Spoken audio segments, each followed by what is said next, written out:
everybody welcome District Attorney Jason Williams. Morning. Good morning. Good to see you again. How's everybody?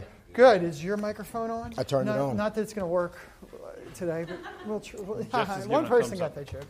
All right. So we did put a little graph up to show some great news. Okay. Cody, you want to hit us? Look at that. Look at that crime falling. These are from the Crime Commission. These are Crime Commission numbers. You feel like those are pretty good?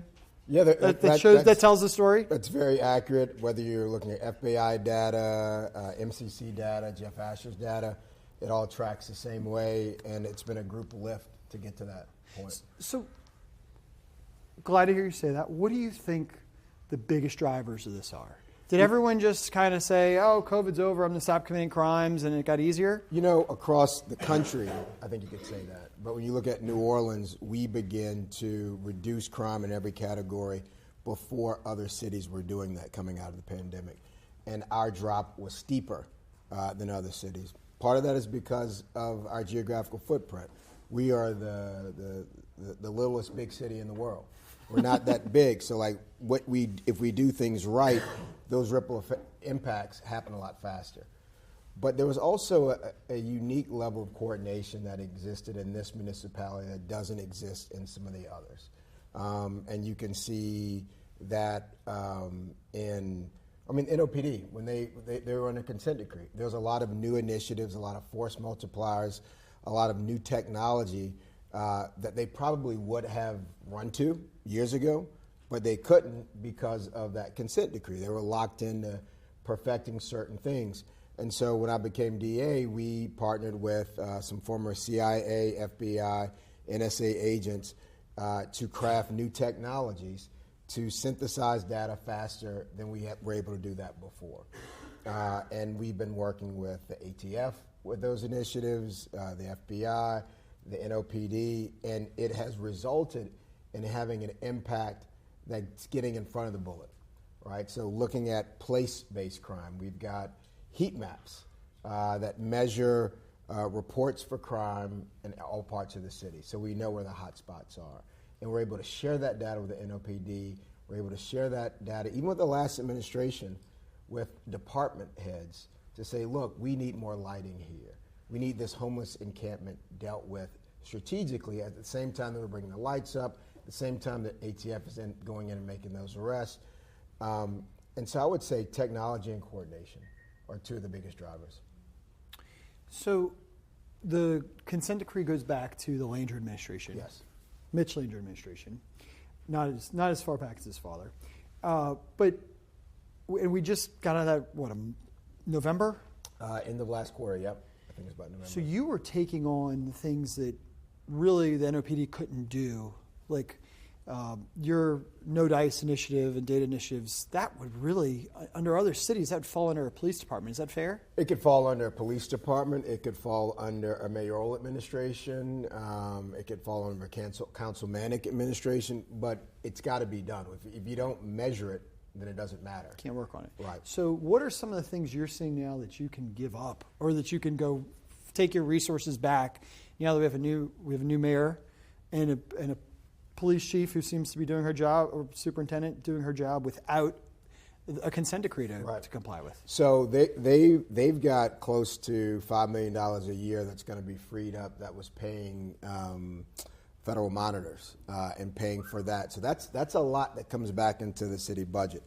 The No Dice program is going to continue in the DA's office, but it's also going to begin in earnest at City Hall, right? So we were able to attack a problem at the Claiborne corridor, attack another issue in the Treme, attack another spot on the West Bank, another spot in Central City. But we were limited by our budget and our resources. We had Daniel Shanks, we had Chief Michael Harrison, and we were bringing in other stakeholders, business leaders, elected leaders, to work on targeted projects. Now that City Hall is leaning into that, we can expand that across different neighborhoods at the same time, and I think we can have more of an impact. Daniel Shanks, who was the director of the No Dice initiative, is now working under Michael Harrison, who's a new deputy chief of public safety. And that's not serendipity. It's not an accident. That is expanding proven protocols that work. And I know the new mayor did not want to start from scratch. When you've got other crises you need to focus on, if you've got some things that are working, let's lock them in so that we can augment and do some other stuff. And so those two guys are now at City Hall coordinating with Keith Lampkin, who's in the back, the Chief of External Affairs, to keep this program going, but to expand it exponentially, hopefully in this first quarter. I think the mayor's first full day, we were out in New Orleans East with the Light It Up initiative, which was one of the main tenets of No Dice. Put some sunshine on it, put some light on it. And this was outside of the Willows apartment building, which has been a site of substandard housing conditions, murders, rapes, gun dealing, drug dealing. And so we were able to use new municipal and state laws to get that landlord, which was some out-of-town church who was just using it as investment property, not paying attention to it, get it out of their hands. Now it's in a bank's hands, and it's going to go up for auction relatively soon. And the mayor and other stakeholders, including myself, felt it was necessary that the city put some skin in the game. Let's light this place up. Let's beautify it. Let's set it up for success when it goes to auction. So hopefully we can get a good developer in so that we can remove that eyesore that's been a hub,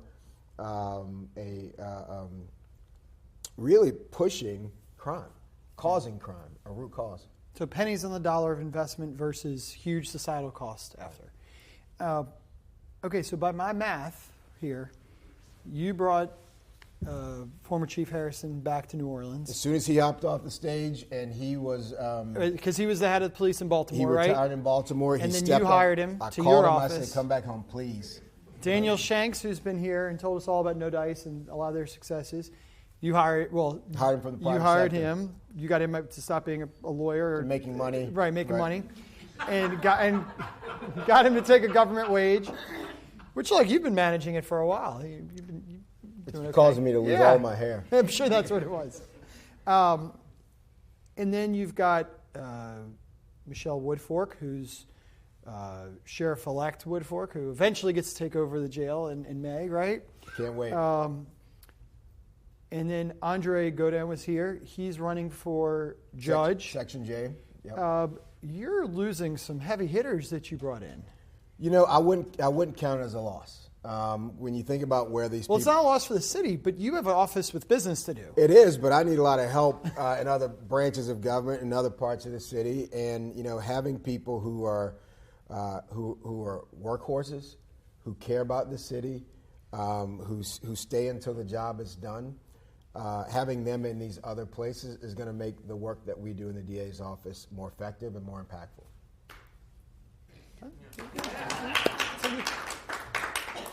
So you're about halfway through your term, right? Into 27? More than half. You're on the better side, okay. What are 3 things that you're just really proud that you guys have accomplished? I think, there's a Dirty Coast t-shirt that says, "Listen to your city."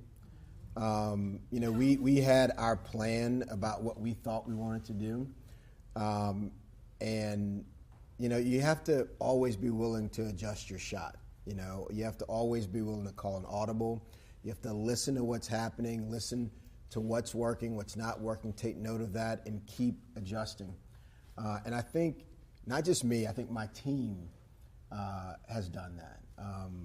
Whether it's the building of a homicide unit when we were the murder capital, we were at the city council, and I said, look, you get what you pay for. We've got a lot of lawyers that were in college that were in law school when I was running for office. And these are the people that I'm training now. If you help us fund and build a homicide unit with lawyers that are only doing this work, we will no longer be the murder capital. And we got out of that very, very quickly. So I think really just listening, measuring, and then responding and kind of have been the things that we've been able to do from top to bottom. I think that's great leadership lesson and just business lesson in general. And it's had very measurable effects, as you can see. You've done a lot for victims, too. Well, that's the purpose of the system, and sometimes that gets jaded. I was a criminal defense attorney for a number of years. We had some of the highest incarceration rates with no public safety gains for a very long time.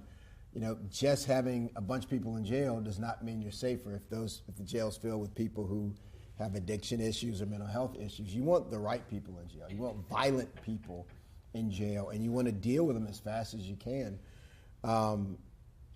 But the purpose of the system is to find accountability for victims and survivors.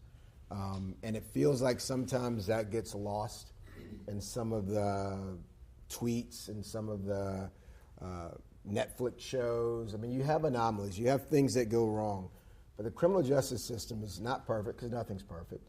But when you think about the number of ways that things could go wrong, America really does have the best criminal justice system in the world. But we've all got to make sure that we're operating with fidelity. But it starts with taking care of victims as soon as a crime has occurred, from the police social work side, and then when the case gets referred to us, making sure they have the guidance and supports all through that process. Because even when somebody's convicted, that harm that was caused, right, whether it was the loss of life or the loss of safety because of sexual assault or whatever, it doesn't go away. But you've put some very tangible things in place. I mean, if you're a victim of a crime now and the person gets let out on bond or let out somehow, you get a text alert, right? Right. I mean, text alerts. If they're going to court, I mean, there's a number of things y'all are doing to keep the person who was the unfortunate victim of a crime in the loop.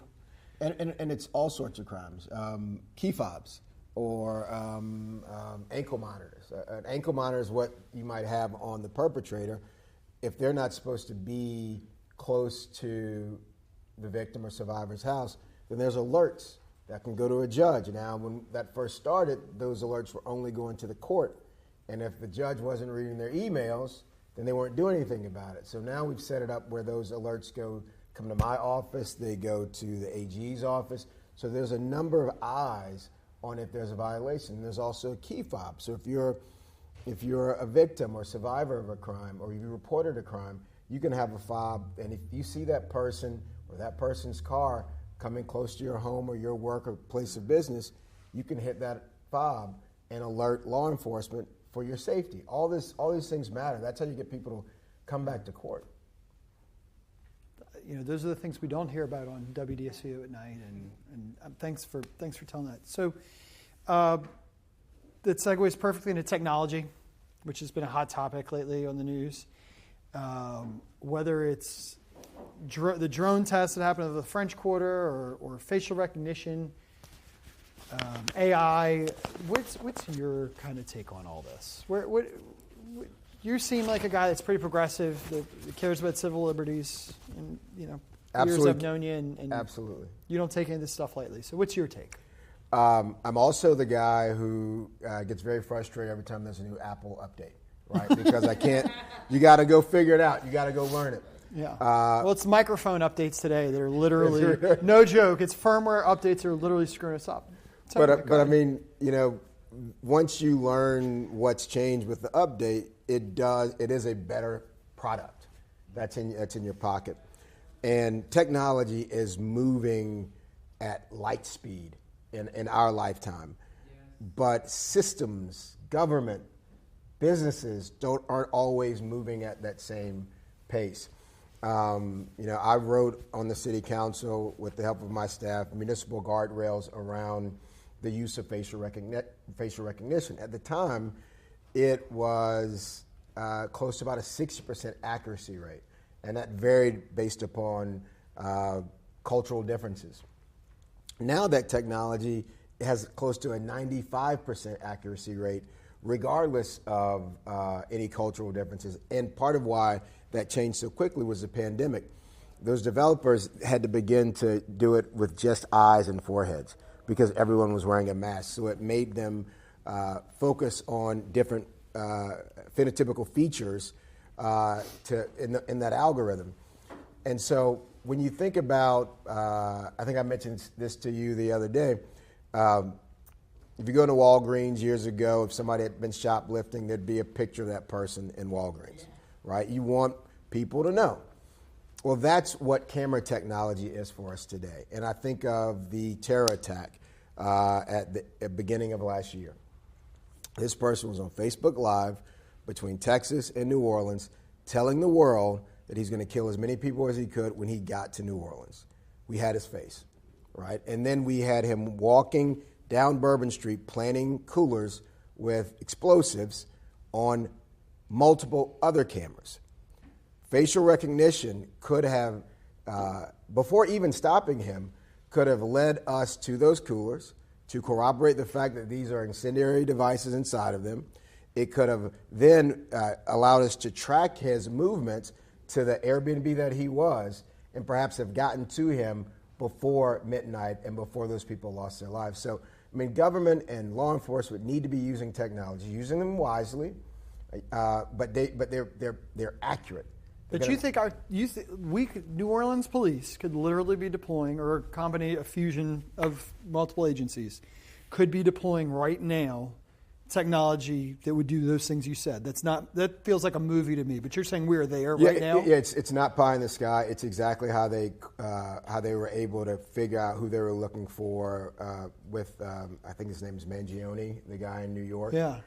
They were able to track his steps. And shot the United Healthcare. Yep, but leading up to the incident and following the incident. And they're not using these things to say, all right, who on earth did this? There's still traditional police work, grunt work, fingerprints, knocking on doors, talking to people. That's still happening. But you augment that with this camera technology that is high definition. And if we don't use it, then we're leaving evidence on the table of preventing crime and solving crime. So we can do it. It is happening. Louisiana State Police is using it. Joe Lopinto has had a first responder drone program for a long time now. A drone can get to a home faster than a police cruiser can. 90 seconds. Yeah. Joe says in 90 seconds he can get a drone to any address in Jefferson Parish from the time you call 911, and they do it. And so if a car is speeding off, the drone can tell you what the license plate is on the car if it's not hidden. Then you can very quickly go to DMV and see who the car is registered to. If the car is not stolen, you might have a name and you might even have a face and driver's license picture shortly after the incident has occurred and be able to track where they're going. So now you don't have a high-speed chase. You got a drone in the sky that's telling you where that car is going. So this feels to me like the arguments we have over AI. Mm-hmm. Like, I have a lot of issues over AI being somebody's friend or AI, burning up rainforest and all. But at the same time, if I don't use it, I'm disadvantaging myself and my business. 100%. I mean, they're dangerous to everything. But there's dangers to not smartly deploying reasonable, accurate assets that exist. And just because NOPD has this, does that mean federal agencies like ICE get access? No, I mean, look, our municipal guardrails are still going to be the guiding light. And despite what we're seeing nationally, the law is very clear, whether it's ICE, whether it's Customs Borders, whether it's FBI. There are protocols and laws that have to be followed. And some of those things are not being followed with fidelity today. But 10 years ago, ICE was very much present in a number of cities, especially border cities, and they never had any engagement with American citizens. There was no firearms that were out. I mean, literally, they would go knock on someone's door and they'd have a conversation, and it was dealt with. And those very clear federal laws, we have to make sure are always being followed. You asked me the other day, what's the difference between New Orleans? Well, that's where I was going next. Yeah. I think about Minnesota all the time, in Minneapolis, and we've got a couple good friends from there. I do wonder how we got to this. They were in New Orleans. They were in Chicago for a minute when they left us, and God, we could have had a flashpoint just as easily. I feel like. Yeah, I was very, very afraid of that. Why didn't we? Why do we? I think a number of us joke that New Orleans has, more lives than a cat and more second chances than we deserve a lot of times. But that's true. But what is it that did our leadership, what allowed us to kind of get through that incident without something I think terrible like a death of a citizen happening? I think number one, grace of God, right? Because it could have happened here. But I think more importantly, there was open lines of communication, whether that was tough questions, whether that was sit downs.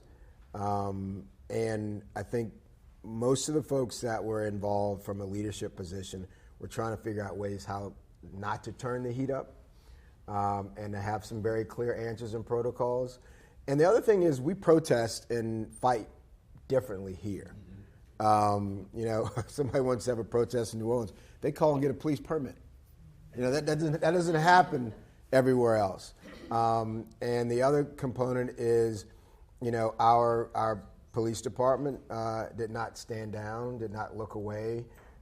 They were engaged, and they were eyes. You mean did not stand down to the feds? Or did not stand down to anybody. They were present. And if there was anyone breaking the law that they observed or anyone being harmed, they were prepared to act. And I think that was very clear. I credit Ann Kirkpatrick on being very circumspect with her word usage, so that her entire team knew that they were responsible to every resident of this community and every person in this community. They're not just there to protect a certain group. They're there to protect everyone. All right, last thing, Mardi Gras. We got National Guard down there. I was last year very dismayed at the long guns and the presence of long guns, and shared my opinion with some people. I think you might have been one of them. I think a lot of people felt the same way. I think you shared that opinion. Yep. We don't see the long guns this year. What's National Guard doing? How's that helping in OPD? Have there been any quick successes? Or so we've had a different relationship with the National Guard than other cities have. They've been coming here for quite some time at different moments, and when they come in, they're tabletop exercises between the leadership of the National Guard, NOPD, LSP, and our federal partners, ATF and DEA and FBI, where now there's an operation, NOLA Safe Streets, that is mimicking that same work but codifying it in a way where you might have 2 or 3 National Guardsmen that are assigned to or working in a pod with a couple ATF agents, a couple NOPD officers, so that if someone sees something, National Guard's not trained to go investigate a crime, not a murder, not a rape. They have guns and they have a uniform. They're not trained to investigate, but their presence can have a real impact. And if they observe something, they work with the person in their pod to do an investigation, to perhaps do a lawful detention. And all of those things are important because at the end of the day, there's got to be whether it's an immigration enforcement or drug enforcement or gun enforcement, somebody's got to go to court. And you got to have some evidence. You got to have an investigation in order to have all those things if you want to hold someone accountable. And this system is set up like that here, so that the National Guard aren't just out roving streets looking for something to do. And we don't need them down here planting mulch like they were in some other city. These are citizens who are leaving their families to come here, but let's tell them what we need, and that's what our local folks did. And I think it just goes back again to good communication and good coordination. If I can kind of say that a little differently from the way I'm hearing it, is that I feel like we always are beat up on our city, or we quickly beat up on our city because we think we're back, things are backwards, or we think we're behind. And really, Mardi Gras, hurricanes, all these events have forced us to be more at the leading edge of multi-department coordination, which in government we know is not something that people do easily. Counterintuitive to government. Right. It happens in New York where they had 9/11. It happens coming out of terrible things that we've luckily not had. But I gotta think that's played a part. You said it better than me. We get a crisis every year. Some cities go 10 years without some major deal, whether it's a hurricane. We all got hit by the but we deal with something. And when we do, we come together. And it's weird when you think about it, because we can fight and bicker about all sorts of things, but when floodwater hits and starts rising, people start taking care of their neighbors. People start checking in. And it goes again to that the degrees of separation between us in this town. And you should never waste a crisis, and you should always learn from a crisis. And I think by and large, New Orleans has. We've backslid at moments in time, but that muscle memory of having to put the pieces back together, I think does give us something that other places don't have. Thank you for that. Anybody got any questions for our district attorney? Two questions. One real quick. Thank you, Kevin. One real quick. The drone operators, those are drones. Those are operated by human drones, or those aren't automatic yet, right? That doesn't exist. They're operated by human beings looking at Well, I think, I don't want to disagree. It sounds like they can literally put an address in. An address goes in the system. It gets launched. It's not like a person is doing it every moment, but there is a person. Someone monitoring Right, it's being it. monitored by a human, but it's not physically like Sure. there's not somebody with an RC out there like. Yeah. We're out there. Yeah. They're in a command center, and they're routing it, making sure it's safely done. And I was curious about the from the consent decree, the $5 million that was freed up. Was that federal money that will continue to come to the city, or the city was paying for? That's our money. Those are taxpayer dollars, and that's one of the quandaries when it comes to a consent decree. It's why there have been very few consent decrees after New Orleans. If a consent decree is going to last 10 or 12 years, it could bankrupt most municipalities. You can't afford to pay that because you're not taking care of other things. I think the sweet spot, I don't know how far away we are from that from a national level, is a finite number of years so you can work to resolve the issues that were present then. If you can't do it in 12 years, there's a very real problem. And you were just describing to me your visit to Minneapolis, right? And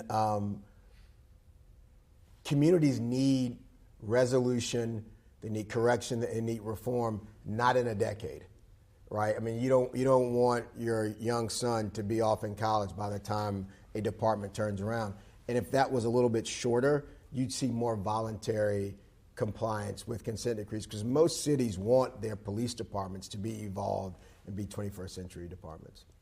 They just can't afford $5 million for 12 years. I don't think any city really can. I would love to hear just more about your perspective on the consent decree and like what difference it made in general, and like where do we go from here? Well, we still have a system. consent decree affecting the justice system here, which is on the jail, or the Orleans Parish Justice Center. Yes, we call it the jail. But, to that point about the one that impacted the New Orleans Police Department, there's a reason why you haven't seen George Floyd or Breonna Taylor type incidents here in the city of New Orleans. Like, we have not taken a victory lap on this. There's not been a lot of credit nationally given to the New Orleans Police Department, but no other department deals with large crowds. Big, drunk, loud, large crowds. Right. Every year, and it's not just like all your New Orleanians or all your Georgians. We got people from all over the world that are coming in. So the consent decree really evolved the New Orleans Police Department to an area of 21st century policing that we have benefited from. And it deserves a lot more credit than it gets. That's why there's de-escalation when someone's in a mental health crisis. And it's an exceptional moment when you saw that flaring up all over the country. You were not seeing it in New Orleans, but it wasn't just happenstance. It was because of that coordinated work with the consent decree. Obviously, the jail was backslided. The jail consent decree, we were closer to success there a few years ago than the New Orleans Police Department, and that was hopefully, And Superintendent Kirkpatrick, I think, took it away. Yeah, well, I exactly think right. that's Exactly. so. Did we? Are we the last? Is Mardi Gras kind of the last mass gathering of people where alcohol is still allowed? Because if you look at the Rose Parade, or you look at the here? people Yeah. gathering for New Year's Eve in Times Square, I mean, alcohol is prohibited. I'm not saying it doesn't happen, but they don't allow somebody at the Rose Parade to be holding a drink.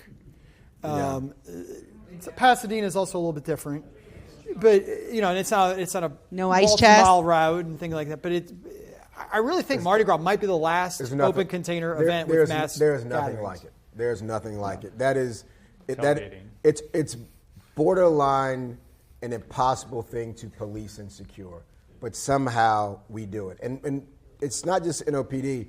Every year, because we host an event at the state police every year, at least since I was on the city council and now, we've got sheriff's deputies from Alabama, Mississippi, other parishes. We've always had LSP coming in. That are supporting or that are watching to take back lessons? That are supporting. They're coming in and working it, right? And they've been doing this for years, but before we were born. And that shows a level of coordination here that doesn't exist other places. Because like you said, the Rose Bowl, these other places, some of these things are dry, or at least alcohol isn't sanctioned or advertised or sold from carts or backs of trucks. I mean, there's a lot going on during Mardi Gras that complicates it. Just think how long the truck parades would be if you weren't drunk. All right, anybody got another question? We're good. That's that easy? Jeez, I can do nothing. So, what is our ability to have transparency when somebody is even accused or jailed, to see how they go through this system, whether they're still in the system? We've certainly seen reports from the Crime Commission that has pointed out judges not doing their job, frankly. How can we see like an individual through this system in a transparent way? So, all of it is a public record. Court is, by law, open to the public, and all that information is out there. It's just not as user-friendly as it once was. There's Docket Master, which is the sheriff's website, that will show an individual's entire court record online for anyone to see with just the name. We publish dashboards. Our dashboards are more about crime numbers, not any one individual. I think the ethics laws, rules don't allow us to engage in extrajudicial commentary about a case because we still have to prove it, so we can't talk about that in that level of detail. There's also dashboards on the city council website. But all of that information is public information, belongs to the public. I think it's really important that it is shared broadly because there's a lot of misunderstandings, like ankle monitors, for example. Sometimes a judge puts someone on an ankle monitor because we asked for it or because the court just decides to do it on its own. Sometimes a bail bond company puts someone on an ankle monitor because they want to be able to find them in case they don't pay their bill. Very different issue, right? Like we have no control over that ankle monitor, but then in the news it would say this person was arrested with an ankle monitor. But if it wasn't court ordered or DA ordered, it was just part of the commercial contract between this private. So like pushing out as much information about how the system works on a case by case basis, I think it's important because when there isn't a lot of public visibility, that's when problems begin to occur in the system. What do you think is you would say is the big mischaracterization or misunderstanding about like what your office does or how your office works? I think there's a lot of folks that believe that we get to start working on a case the day it happens, right? And we're paying attention. We're trying to coordinate and assist the police department with the evidence that's necessary to collect to make that happen. But we don't typically get a case file or a case referral from the police department for several days, and sometimes months, and that's a big gap, because a victim sometimes isn't even known to our agency for a very long period after that crime has occurred. And there's a lot of services that a victim could benefit from. Now, we've recently been able to augment the police department, add some social workers to that. But the misconception is that we've got a case to work on in court as soon as an incident has occurred. And there's a bit of disconnect between what you see on Law and Order and then what happens in the real world, just the time and space. I remember, I think it was last year, maybe the year before, there's a lot of coordinations with the governor's office and the city of New Orleans with fighting the crime, and it appeared to be very successful. I was curious about the Louisiana State Troopers, the Troop NOLA. Is that going to be a continued presence in the city? Are we still seeing like continued results, or is it possible that we might lose them? Like, what's the status? So, I mean, that was I had one of the first meetings that the governor had before he got sworn in, and was one of the lessons learned from Mardi Gras and from Operation Golden Eagle was having more uniforms, more law enforcement on the street. Even if they were in the French Quarter, it meant we could deploy NOPD to other parts of the community, New Orleans East, Lakeview, what have you. And so I asked the governor if he would extend that. And we kept having conversations. He agreed to do that. We talked about how many LSP troopers he could give us. We figured out a way to increase that number, and then we figured out a way to get a permanent troop in. And that was a game changer in terms of giving the NOPD just a little bit of breathing room. And then we worked with the AG to handle those cases, so we weren't stacking up the dockets that my ADAs already had. And so that's a permanent fix that we found. And, I don't agree with the governor on everything, but just because you don't agree with someone on many things doesn't mean that there aren't things you can't agree on. And that's one of the things that we found common ground on, that will continue to be a permanent fixture here in the city of New Orleans, at least for the foreseeable future. I know a lot of other parishes have been griping with the governor, saying we want that. We want what New Orleans has. There's a lot of DA's offices who want more. They wanted the use of AI. And so I worked with the AG to contract with Bancroft Global, who does a lot of that work with us. And so now they're able to do that for other parishes as well. So I think to the extent that you can have a symbiotic relationship where state officials realize that the city of New Orleans is important to the state's fisc, when New Orleans is healthy, when our economy is healthy, the state is in a lot better shape. All of its numbers go up.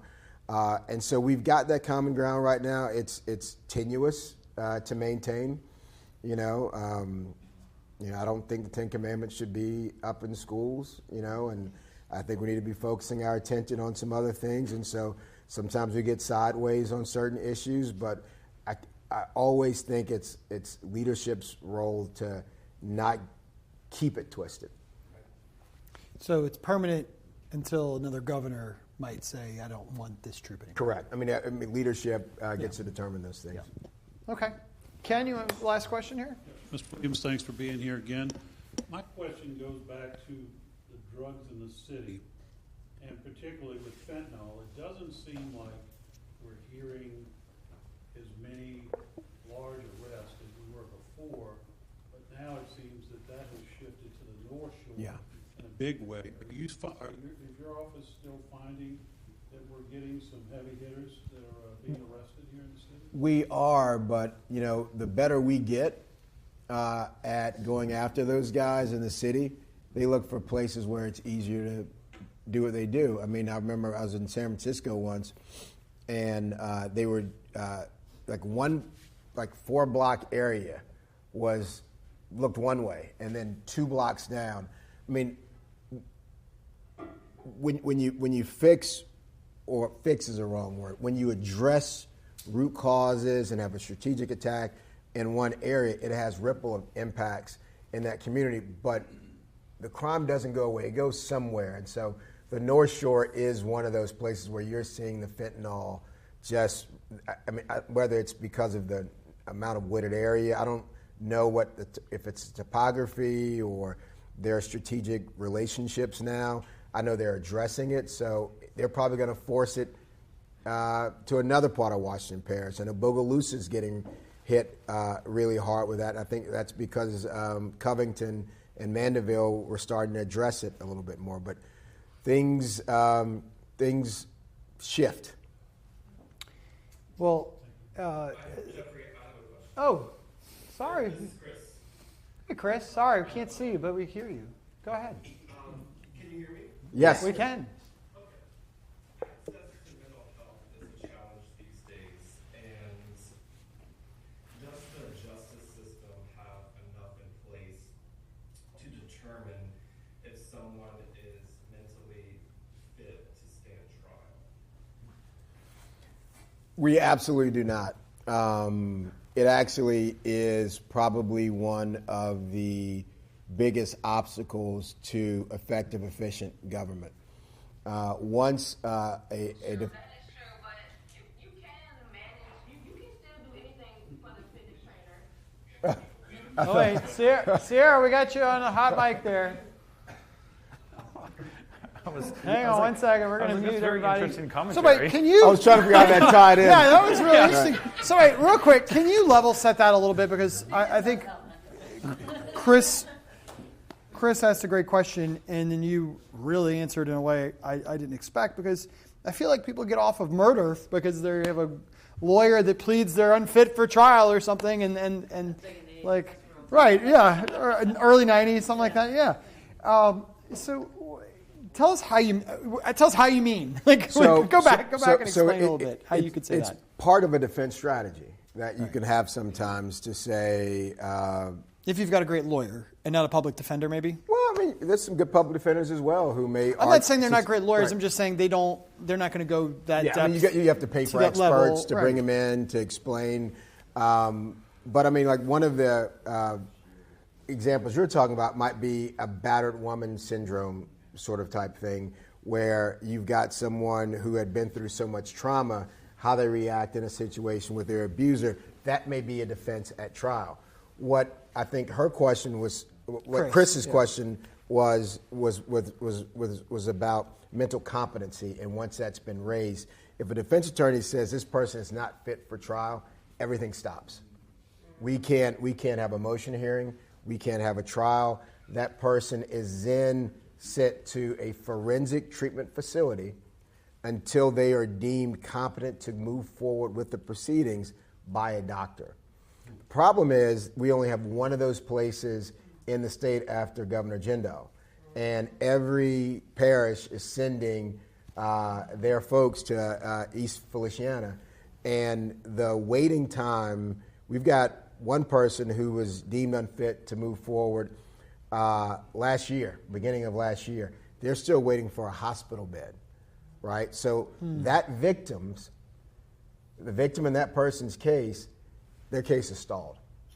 Nothing can happen with that case until, and we need more hospital beds to deal with folks who have been deemed unfit for trial, because what happens is they when they go there, there's counseling, there's medications, and they're able to stabilize them so that they can proceed to trial, because they don't have a defense for the action that they cause all the time. But and sometimes there's malingering. There was a young man who murdered his partner's sister and his partner's sister and her husband in front of their two young children. And there were 3 adults in the room when he barged in and opened fire. This was before the pandemic. 2 of these adults were heavyset and had some pre-existing conditions. Both perished to COVID during the pandemic. So we lost 2 witnesses there. and the third witness died of natural causes. And so we thought this was a case that we weren't going to be able to move forward on at that moment in time. And then once there was the youngest child, the oldest child was now 10 when the case was going to trial, and I was able to sit with her. And I tried this case personally, and I was able to sit with her with our therapy dog, with our victim witness coordinator, and with the grandmother. And we were able to, because she knew Kenneth. Like, she might not have been able to explain everything that occurred, but she knew Uncle Kenneth because this person was a family member. And all we needed to say was who came in the room before those gunshots were fired. And all we needed her to be able to say was, it was Uncle Kenneth. How do you know it was Uncle Kenneth? Because I've known him my whole life. And that was enough for us to try that case. And once we said that we were, in fact, going forward after all of our adult witnesses that passed away, this defendant then said, I'm not well. And so it was all, we were put on pause for many, many months until he was able to be deemed. One of the escaped inmates Yep. over the summer, was it summertime or before summer? That person was only in the jail because he was screwing around with delay tactics. Because he knew he was going to Angola, and he was delaying. Defense strategy, right. Just to delay that time to stop the person. Shouldn't have even been there. Yes. Well, y'all, I want to remind something important. I think it is so easy to turn the TV right now and detach elected leaders from the fact that they're all people that put their pants on every morning just like us. You live with your wife and kids in the Garden District, right? Yep. And I think Cammie went to school with one of your daughters, and I think we got to remember that these are all people that are in our community, and when you see them, just go. I just put out my hand and say hi, and that usually does it, because they're always looking for people to help dispel a misunderstanding or just to reach out. So I appreciate you always being a friend and available, and good seeing you. All right. Good luck with Mardi Gras. I'm sure Ash Wednesday is going to be busy. All of it's going to be busy. Biggest party in town. All right. Thank you, guys. See you Good to soon. see y'all.